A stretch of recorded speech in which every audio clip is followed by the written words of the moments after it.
Welcome to the first episode of Urban Legends and Myths Explained, the channel where we dive deep into the world's most intriguing folklore, unsolved mysteries, and cultural myths. Without the fluff, just the facts and stories that keep you up at night.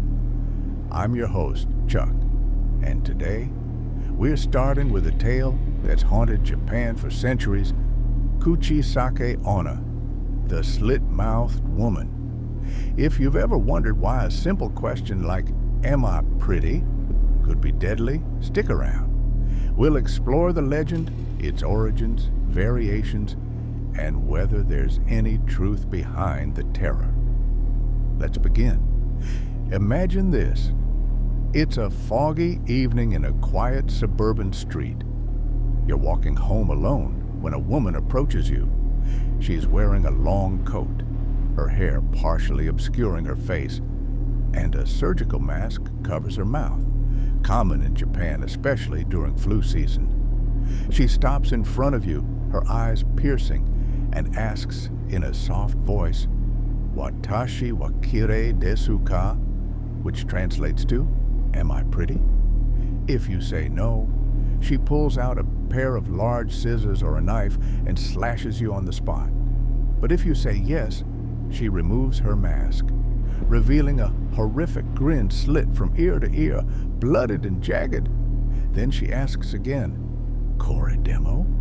Even like this. If you scream or say no now, she kills you. If you say yes, she slits your mouth to match hers, whispering, "Now you're pretty too." Terrifying, right? This is the core of the Kuchisake-Onna legend, a yokai, or supernatural spirit, in Japanese folklore that's said to prey on the unwary, especially children and young adults walking alone at night.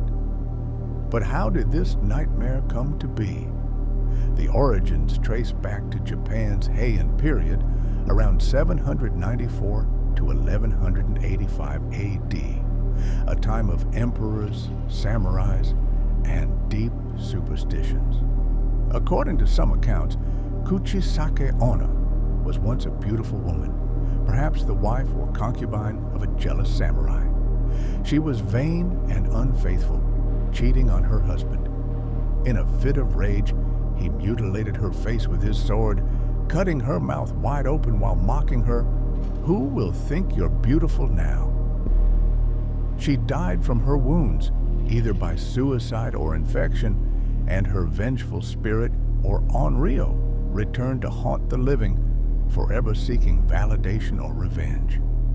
Other versions point to the Edo period, from 1603 to 1868, where she might have been an abused wife or a victim of a botched medical procedure. In these tales, her disfigurement came from a lover's punishment for infidelity, slicing her cheeks as a permanent mark of shame. Regardless of the era, the theme is consistent: a woman's beauty twisted into horror by male jealousy or societal pressures. Fast forward to the late 1970s, when Kuchisake-Onna exploded into a nationwide urban legend panic in Japan. Rumors spread like wildfire through schools and media. Sightings of a masked woman attacking children in places like Gifu Prefecture. Police even increased patrols, and kids were warned not to go out alone after dark. Some say this modern revival was fueled by real events, like a 1979 incident where a woman with facial scars chased kids, or perhaps mass hysteria amplified by newspapers and TV. The name Kuchisake-Onna itself breaks down to Kuchi for mouth, sake for rip or tear, and Onna for woman. Straightforward and chilling. Now, the variations are what make this myth so adaptable and enduring. In some stories, she's not just a ghost, but a cursed human who underwent plastic surgery gone wrong, her mouth stretched horrifically. Others depict her wearing a red trench coat or sunglasses to hide her eyes, carrying oversized scissors as her weapon of choice. And here's where it gets interactive. folklore evolved ways to escape her. If you say her beauty is average or so-so, futsu in Japanese, she gets confused and leaves.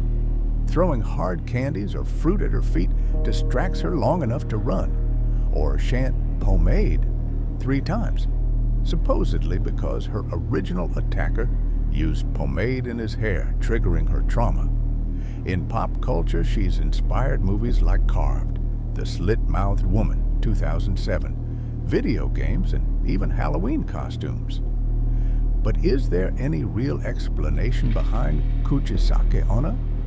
Skeptics point to psychological factors, the legend as a cautionary tale against vanity, infidelity, or talking to strangers. Classic parental warnings wrapped in horror.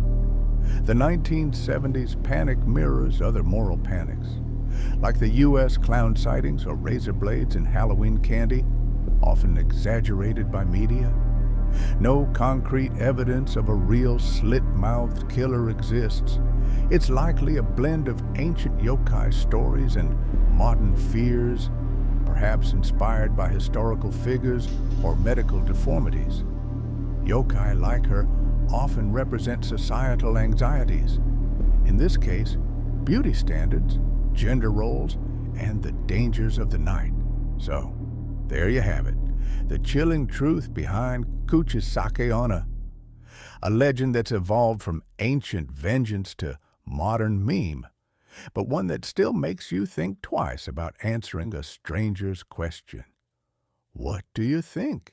Myth, mass hysteria, or something more sinister? Drop your thoughts in the comments, like if you're hooked, and subscribe for more deep dives into urban legends from around the world. Next time, we'll tackle the terrifying hunger of the Wendigo. Thanks for watching, and remember, stay curious, but stay safe out there.